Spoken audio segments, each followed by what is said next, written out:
El tema que va a tratar el grupo 2 son el ciclo de vapor y los componentes de las centrales termoeléctricas. Los integrantes del grupo son Juan José Villamizar, Daniel Quintero, John Valencia, Jefferson Lindarte y quien les habla, Mayeli Sánchez.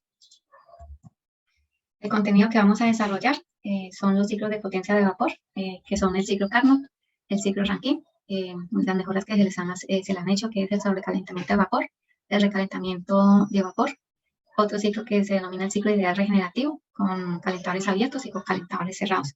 Y vamos a ver los componentes de las centrales termoeléctricas.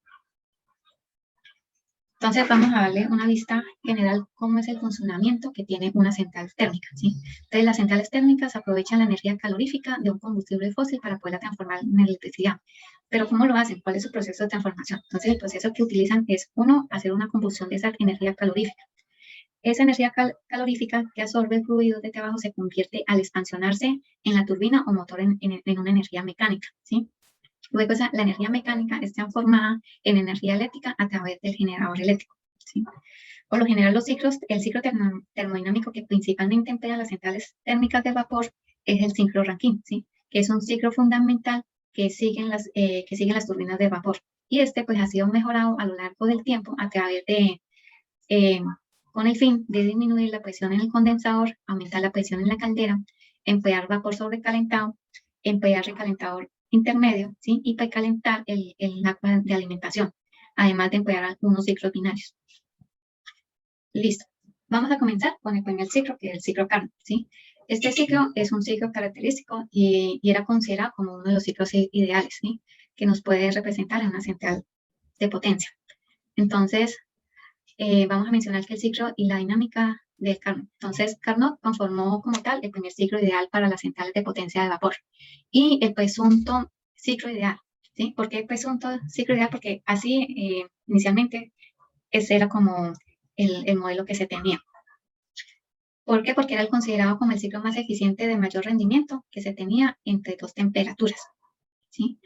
Este ciclo está conformado por 4 transformaciones: la compresión isentrópica, la absorción de calor, la expansión isentrópica y la sección de calor. Lo que tiene que ver con la absorción de calor y la sección de calor se da una temperatura constante, ¿sí? El área que se maneja debajo de esta curva nos representa que es el calor absorbido, ¿sí? El área debajo de esta curva es el calor rechazado. Y lo que está encerrado representa las 4 transformaciones que representa como tal el trabajo neto del ciclo. El rendimiento térmico que se considera como uno de los más eficientes, ¿sí? Y estándar contra el cual se podía comparar porque era el más eficiente entre dos temperaturas, entre dos límites de temperatura, considerando que es interna y externamente reversible.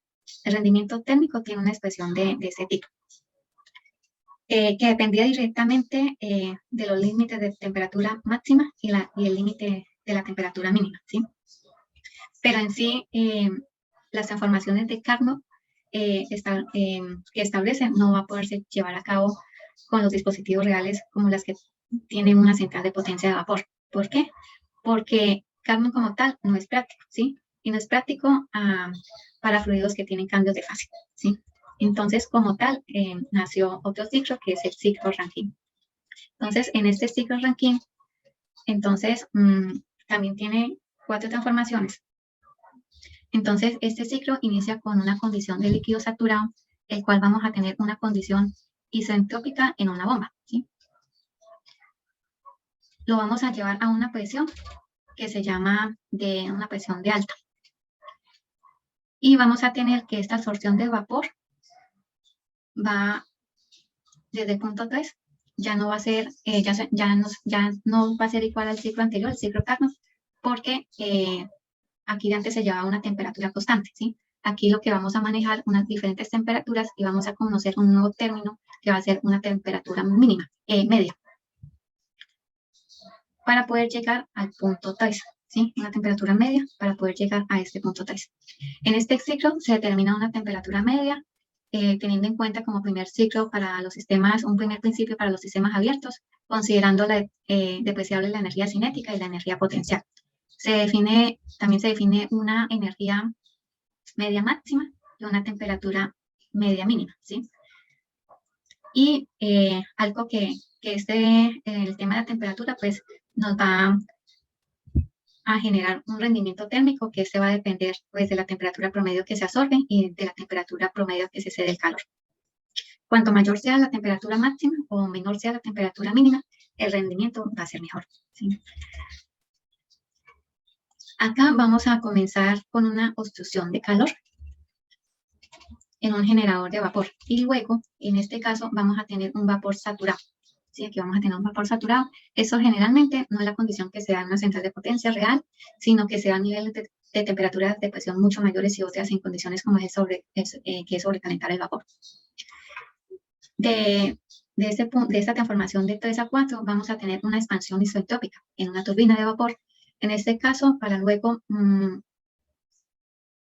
condensar este vapor en un condensador, haciendo ese rechazo de calor o de presión y hasta llegar a un líquido saturado, ¿sí? Entonces, aquí las flechitas naranjas, pues me representan, vamos a tener una absorción de calor y un rechazo de calor, ¿sí? De lo que es el uso de la caldera y el condensador. Pero también las flechitas verdes, vamos a tener un requerimiento de trabajo de la bomba, ¿sí? Y vamos a tener, por otro lado, un trabajo de la turbina, ¿sí? Y con lo cual, la diferencia entre esos me va a dar la potencia neta del ciclo. Entonces vamos a mirar cómo va a ser el balance de energía que se da en cada uno de los dispositivos. Entonces, se va a plantear este primer principio y teniendo en cuenta que cada uno de los dispositivos que se tienen en el ciclo Rankine, vamos a tener algunos términos que se van a anular y por otro lado vamos a estar considerando que vamos a despreciar la energía cinética y la energía potencial. Tenemos que determinar cuáles son los requerimientos de trabajo de la bomba, cómo está el trabajo que obtenemos de la turbina. Por otro lado, vamos a poder determinar cuál es el calor absorbido en la caldera y cuál es el calor rechazado por el condensador, ¿sí? Esto pues nos va a ayudar a determinar ese rendimiento térmico del ciclo, que es el trabajo neto sobre el Q de la caldera. Es decir, lo que yo tuve sobre alguna forma, lo que yo perdí. En este ciclo, importante es el tema de la temperatura media, ¿sí? Tener en cuenta que es un primer principio para los sistemas abiertos que considera despreciable la energía cinética y la energía potencial, ¿sí? Acá se define una temperatura máxima y una temperatura media mínima, ¿sí? Y recordar que el rendimiento térmico que va a tener este ciclo, pues va a depender de esa temperatura media que se absorbe y la temperatura promedio que se cede calor. Cuanto mayor sea la temperatura máxima o menor sea esa temperatura mínima, el rendimiento va a ser mayor. ¿Listo? Una de las mejoras que ha tenido este ciclo Rankine ha sido el sobrecalentamiento de vapor, ¿sí? Entonces, como tal, ¿qué es sobrecalentamiento de vapor? ¿O qué significa sobrecalentar el vapor? Pues justamente es aumentarle la temperatura, siempre teniendo en cuenta los límites de la temperatura, ¿sí?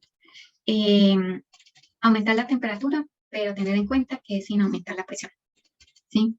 Si sobrecalentamos el vapor, es decir, si logramos aumentar la temperatura, está aumentando la temperatura media máxima, ¿sí?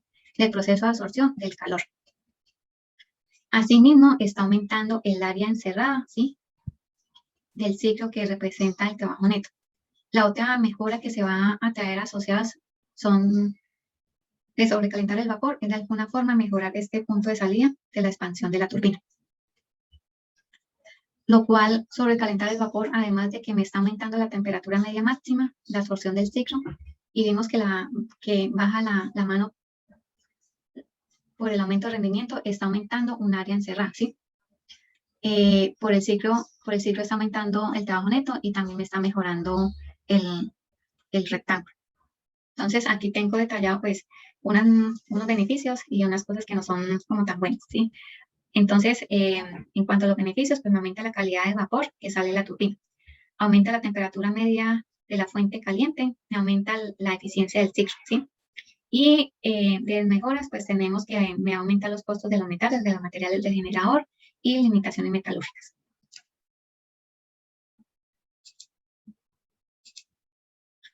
Entonces, aquí en esta gráfica podemos ver en detalle cómo nos cambia la transformación de la gráfica TS, donde en vez de salir el vapor saturado, simplemente lo que se hace es que a una presión constante sobrecalentar el vapor, ¿sí?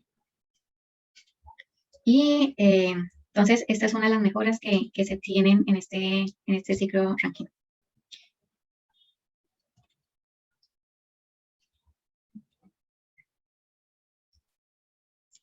Otra mejora que se tiene en el ciclo Rankine es el recalentamiento de vapor.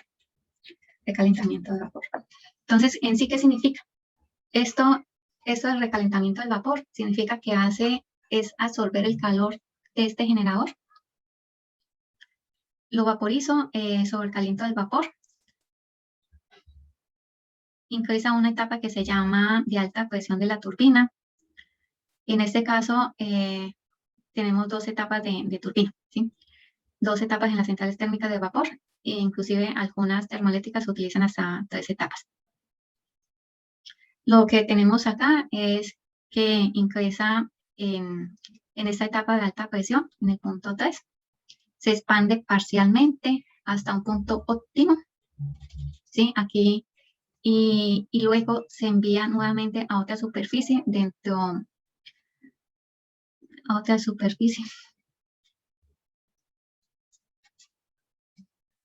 y luego ahí se envía nuevamente a otra superficie dentro del equipo del generador de vapor que se llama recalentador, ¿sí? Con lo cual también absorbe el calor en este proceso nuevamente y se lo envía al generador de vapor para absorber ese calor, ¿sí? Luego a una presión constante, que es esta isobara de presión en el punto 5, para luego finalmente introducirlo nuevamente a la etapa de presión de la turbina, con lo cual aquí se va a expandir totalmente hasta la presión reinante del condensador, ¿sí?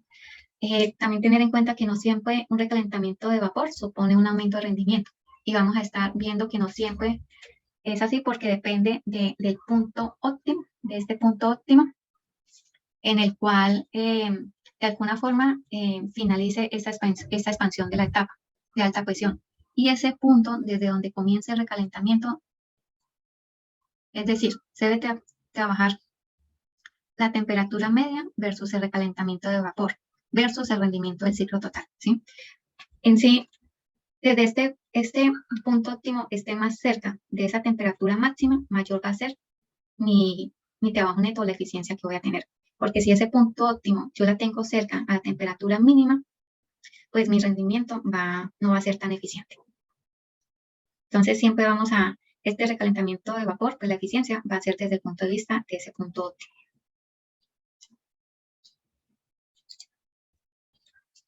En cuanto al balance de la energía en el ciclo, hay que tener en cuenta que hay un proceso de absorción y un proceso de absorción de calor extra que antes no teníamos como eje sobrecalentador, y que ahora al aplicar el recalentamiento tenemos otro proceso de absorción de calor en el generador de vapor, ¿sí? Y también hay que tener en cuenta que en lo que respecta al trabajo obtenido en la turbina, vamos a tener en cuenta que tenemos 2 etapas de proceso de expansión de la turbina, lo cual también hay que diferenciarlo, ¿sí?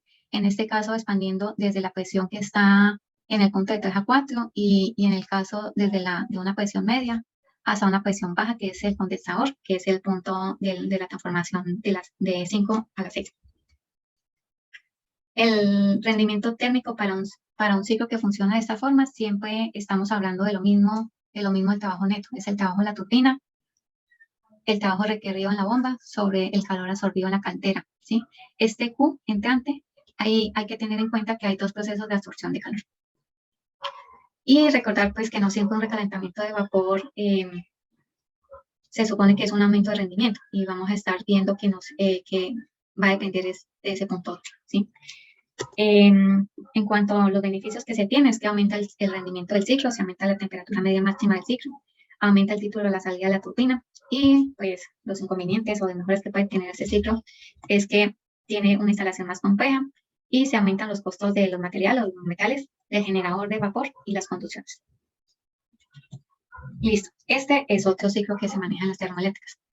Entonces, este es el ciclo regenerativo. Entonces, este ciclo regenerativo consiste en extraer parte del vapor expandido de la turbina y utilizarlo para suministrar el calor al fluido de trabajo, ¿sí? Aumentando su temperatura antes de pasar por la fuente principal de calor, que es la caldera, a una presión determinada. Y pues, como les decía en el contenido, existen dos tipos de calentadores, uno denominado abierto y, o de contacto directo, y calentador cerrado o cambiador de calor de carcasa y tubos, ¿sí? Entonces, el que tenemos acá es el ciclo Rankine con calentadores abiertos. En el caso ideal, pues se ajustan los flujos máximos de las corrientes que entran al calentador, de manera que el resultado de la mezcla de la salida del calor sea un líquido, del calentador sea un líquido saturado y a una presión determinada. Las presiones que de entrada deben ser iguales para que no produzcan retornos indeseables en las líneas de las tuberías, ¿sí? Y el otro ciclo regenerativo, que es con calentadores cerrados, tiene que ver, es un calentador cerrado, pues no mezcla las corrientes que entran. El agua de alimentación circula por el interior de los tubos, que pasa por el calentador, y el vapor extraído de la turbina para precalentar el agua se condensan sobre los tubos, sobre otros tubos, ¿sí? Eso es lo que tiene que ver con el ciclo regenerativo de calentadores cerrados. Buenas, me presento, mi nombre es Juan José Villamizar.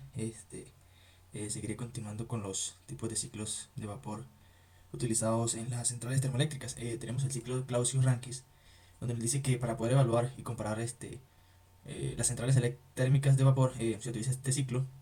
Este ciclo termodinámico describe la transformación de energía térmica en energía mecánica y viceversa. Como en todos los ciclos termodinámicos, no se puede superar el rendimiento del ciclo Carnot correspondiente. En las centrales térmicas de vapor se transforma primero la energía térmica de un fluido de trabajo, generalmente agua, pero también se puede trabajar en un ejemplo con amoníaco, en energía mecánica. Para ello, el fluido de trabajo se condensa a presión baja y se evapora a presión alta alternadamente. El ciclo Carnot es un ciclo termodinámico que se produce en un equipo o una máquina cuando trabaja absorbiendo una cantidad de calor Q1 de una fuente de mayor temperatura y cediendo un calor Q2 a la de menor temperatura, produciendo un trabajo exterior.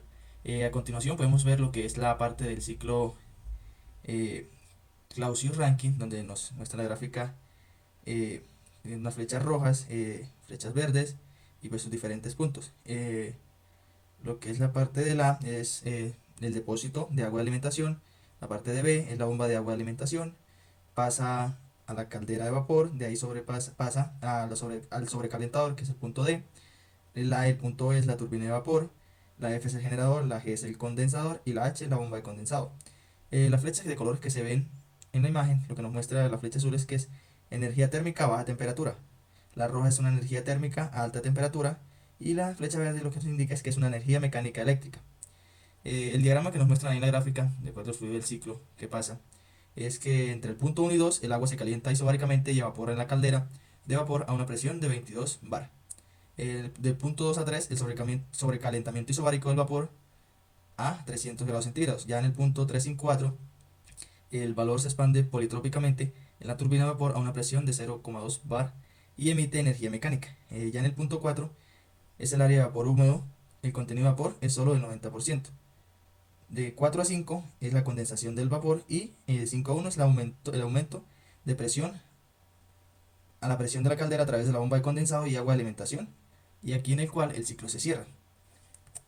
A continuación tenemos el ciclo convencional. Este nos habla de que estas centrales son consideradas más económicas, por lo que su utilización está muy extendida en el mundo económicamente avanzado y en el mundo en vías de desarrollo, a pesar de que estén siendo criticadas debido a su elevado impacto ambiental, medioambiental.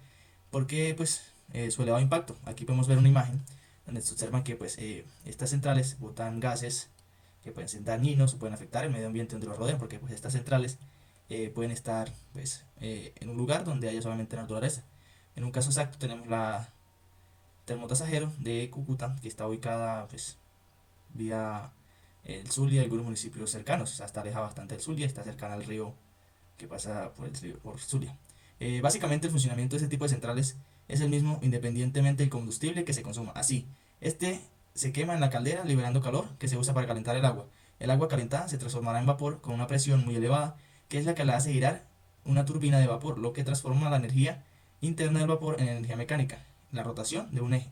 La producción de electricidad se genera en el alternador por la rotación del rotor que comparte el mismo eje que la turbina de vapor.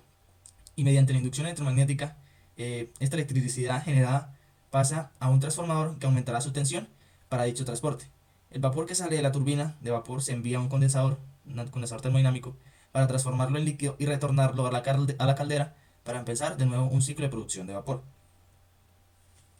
Tenemos el ciclo combinado.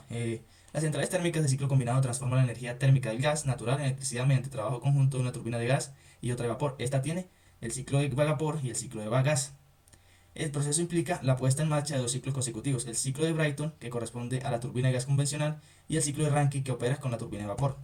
El funcionamiento de una central de ciclo combinado es algo más complejo que el de las centrales convencionales. En primer lugar, se quema gas natural en una cámara de combustión y se hace pasar por una turbina de gas conectada a un alternador. Los gases calientes ya turbinados se aprovechan para calentar agua y convertirla en vapor en un recuperador de calor. Este vapor se hace pasar por una segunda turbina conectada a otro alternador, de forma que ambos generen energía eléctrica. O sea, el gas natural va a generar, en la cámara de combustión va a generar electricidad en la turbina, y el vapor igualmente, pero una turbina diferente que está conectada a otro alternador. Tenemos lo que es el ciclo Brayton. Es un ciclo termodinámico consistente en su forma más sencilla en una etapa de compresión adiabática, una etapa de calentamiento isobárico y una expansión adiabática de un fluido termodinámico compresible. La gráfica que tenemos en la mitad es el diagrama del ciclo de Brayton teórico, en función de la entalpía S y la temperatura T. Tenemos que presión 2 es igual a presión 3 y la presión 4 es igual a presión 1. El ciclo Rankine es un ciclo termodinámico que tiene como objetivo la conversión de calor en trabajo, constituyendo lo que se denomina un ciclo de potencia. En la tercera imagen tenemos una figura, una sombra amarilla. Este es un diagrama, es el ciclo de un ciclo de Rankine con vapor de alta presión, y este vapor es sobrecalentado. Tenemos el ciclo agua-vapor, ciclo agua-vapor. Este ciclo de una central de ciclo combinado es relativamente simple, o al menos más simple que el de otras centrales termoeléctricas que emplean el ciclo Rankine. Para la transformación de la energía contenida en un combustible en energía mecánica rotativa, la sencillez se debe a que no se requiere de los precalentadores de alta y baja presión para conseguir buenos valores de presión. No obstante, el ciclo agua-vapor de una central de ciclo combinado se complica a medida que se añaden niveles de presión, de forma que con un nivel de presión el ciclo es relativamente simple. Con dos niveles de presión en el HRSG de la red de tubería se complica algo más, y con tres niveles de presión la complejidad es elevada. Muchas gracias. A continuación mi compañero explicará las partes de una central termoeléctrica. Hoy hablaremos sobre las centrales termoeléctricas. Una central termoeléctrica es un conjunto de instalaciones que por medio de un proceso utilizan la energía de combustibles fósiles, como lo es el petróleo, el gas y el carbón. A continuación, mencionaré sus principales componentes y la función que realiza cada uno de ellos, como lo es la torre de refrigeración. La torre de refrigeración es la que se encarga de disminuir la temperatura del agua o de otros medios. Existen dos tipos según la disipación de calor de estas. Están las torres húmedas y las torres secas. Las torres húmedas son aquellas que utilizan el principio de la evaporación del agua, y las torres secas son aquellas que utilizan la disipación del calor por medio de una superficie que separa el agua del aire del ambiente. A continuación mencionaré la bomba hidráulica. Es una máquina que generalmente es accionada por energía mecánica, lo cual su función es inyectar o impulsar un fluido para moverlo de un lugar de menos presión a otro de mayor presión. Ahora mencionaré las líneas de transmisión, cuya función es transportar la energía eléctrica producida por el generador a largas distancias. También hablaré sobre el transformador de energía. El transformador de energía lo que realiza es que sube el nivel de tensión que se produce en el generador, normalmente son de 13.800 voltios, y lo elevan a 230.000 voltios.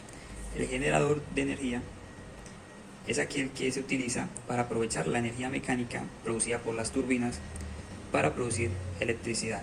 La turbina de vapor es aquella que utiliza la energía del vapor y la transforma en energía mecánica para hacer girar el generador. La bomba de condensación o bomba de calor es aquella que toma calor de un lugar más frío y lo transporta a otro lugar que está más caliente.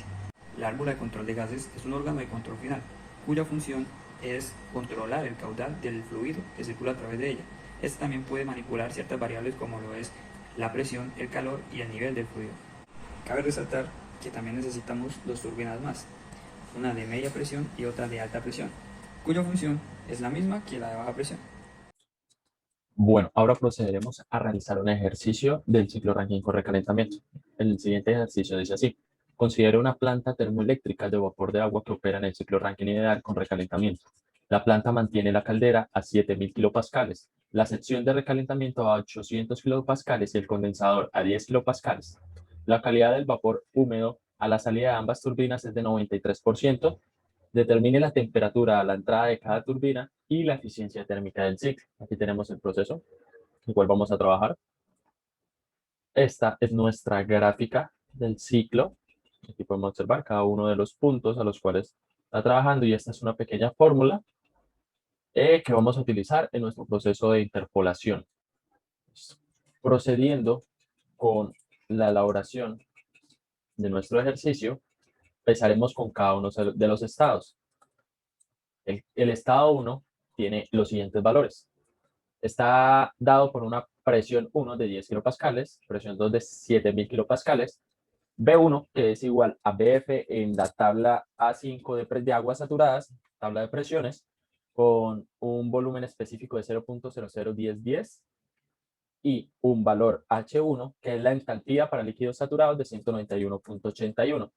Con estos valores podemos determinar el valor del trabajo de entrada, que es igual al volumen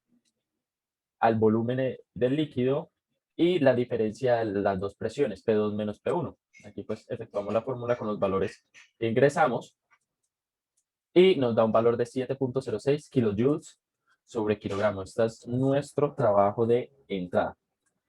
Con este trabajo de entrada y aplicando la fórmula, la otra forma de hallar el trabajo de entrada, podemos hallar el valor de la entalpía en nuestro punto 2.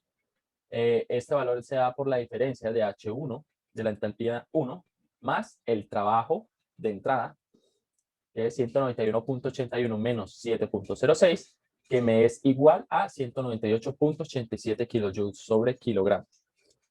Ya con estos valores, definidos estos valores, vamos a pasar al estado 4. En el estado 4 tenemos un valor de presión de 800 kilopascales, un valor de X que lo había dado el ejercicio de 0.93. Estos valores de entalpía también los sacamos de la tabla 5 de presiones, y asimismo los valores de entropía de acuerdo a nuestro valor de 800 kilopascales de presión. Entonces, para H sub F es 720.87, H sub F sub G es igual a 2047.5, S sub F es igual a 2.0457 y SF sub G es igual a 4.6160. Con estos valores, primeramente, pues hallamos el valor de la entalpía en el punto 4, que es igual a H sub F más X4 por H sub F sub G. Esto me da igual a 720.87 más 0.93 por 2047.5. Eso me da igual a 2625 kilojoules. Asimismo, con estos valores, hallamos nuestro valor de la entropía, que es aplicar la misma fórmula, pero con los valores de la entropía, que es 2.0457 más 0.93 por 4.616. Eso es igual a 6.3385 kilojoules sobre kilogramo por kilogramo. Con esto podemos pasar a nuestro estado 3. En nuestro estado 3, los datos que necesitamos es la presión en el estado 3, que es 7000 kilopascales o 7 megapascales. El valor de la entropía del estado 3 es igual al valor de la entropía del estado 4, que lo habíamos determinado en el punto anterior, que es 6.3385 kilojoules.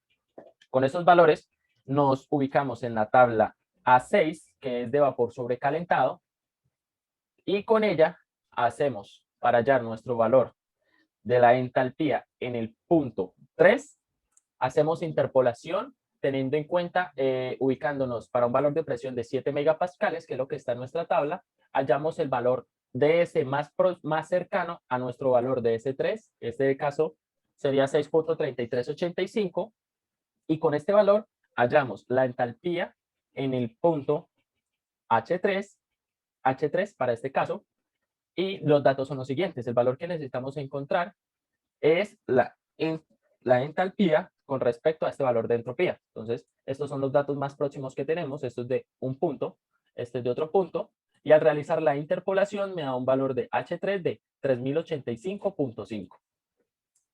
También con estos valores hacemos el mismo proceso de interpolación para hallar nuestra temperatura en el punto 3. Para la temperatura hacemos los mismos valores de interpolación, pero aquí se interpola es con respecto a S y a T, al valor de la entropía y la temperatura. En este caso, los más cercanos están entre 350 y 400 grados centígrados. Con esto hallamos la temperatura en el punto 3, que es uno de los valores que me está solicitando el ejercicio. Ya tenemos unas de las temperaturas. Ya teniendo una de las temperaturas, que es la temperatura en la entrada de la turbina, vamos a pasar al estado 6. En el estado 6 tenemos los siguientes valores. En el estado 6 tenemos una presión de 10 kilopascales, un valor de X igual a 0.93 y los valores de H sub F, de entalpía y entropía para una presión de 10 kilopascales. Con esto realizamos nuevamente el proceso para determinar la entalpía en el punto 6, que en este caso, aplicando la misma fórmula, me da un valor de 2416.4. Hallamos el valor de la entropía, que para este caso es de 7.6239. Con estos valores, podemos, con el estado 5, teniendo una presión de 800 kilopascales, un valor de entropía de 7.6239, ya que es la entropía en el punto 5 y en el punto 6 es la misma, entonces podemos con esta determinar el valor de la entalpía para el punto 5, realizando una interpolación, ubicándonos en la tabla A6 para 800 kilopascales y hallamos los datos más cercanos para hallar nuestra entalpía en este punto. También con esto hallamos el valor de la temperatura del mismo modo, que sería el valor de la temperatura en la entrada de la otra turbina. Aquí hacemos la interpolación, también se da entre una temperatura de 350 y 400 grados centígrados y nos da un valor de temperatura de 416.2. No procedía a realizar el valor de cada una de las interpolaciones para no alargarme en la explicación. Con estos valores, ya teniendo cada uno de los valores de la entalpía en cada uno de los puntos, primero procedemos a hallar el valor de la energía térmica de entrada, que es igual a H3 menos H2 más H5 menos H6. Ahí reemplazamos cada uno de los valores que hallamos y nos da un valor de 3.563.6 kilojoules sobre kilogramo. Este es el valor de la energía térmica de entrada. Y asimismo, hallamos la energía térmica en los puntos de salida, que solo es en el punto 6 y en el punto 1. Con esto da una... Acá es el valor de 4, H4. Con esto hallamos la Q de salida, que es igual a H6 menos H1. Reemplazamos los valores hallados anteriormente y nos da un valor de 2.224.6 kilojoules sobre kilogramos. Hallando la energía de entrada y de salida, podemos determinar el porcentaje, podemos determinar la eficiencia térmica del ciclo. El valor de la eficiencia térmica es igual a 1 menos la energía térmica de salida sobre la energía térmica de entrada. Aquí hacemos el reemplazo de los valores, que sería 1 igual a 2.224.6, que lo hallamos anteriormente, y 3.563, que lo hallamos aquí en la energía térmica de entrada. Esto nos da un valor de 0.3757, que si lo multiplicamos por 100 para hallar su porcentaje, me da 37.6%. Y con esto terminamos nuestro ejercicio de ciclo Rankine con recalentamiento. Muchísimas gracias.